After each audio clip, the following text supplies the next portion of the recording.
मन झुरतया दुरून अय काय नाव आहे तुझं? सागर.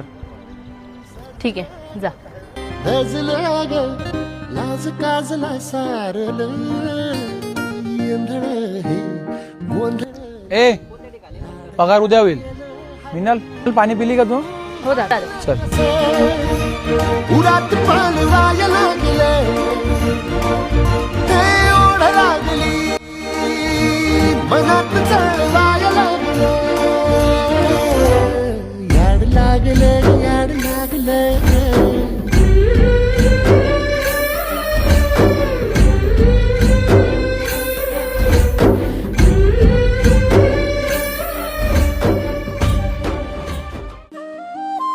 उद्या पगार का दिला नाही रे? काय माहिती आज बोलले जायचं.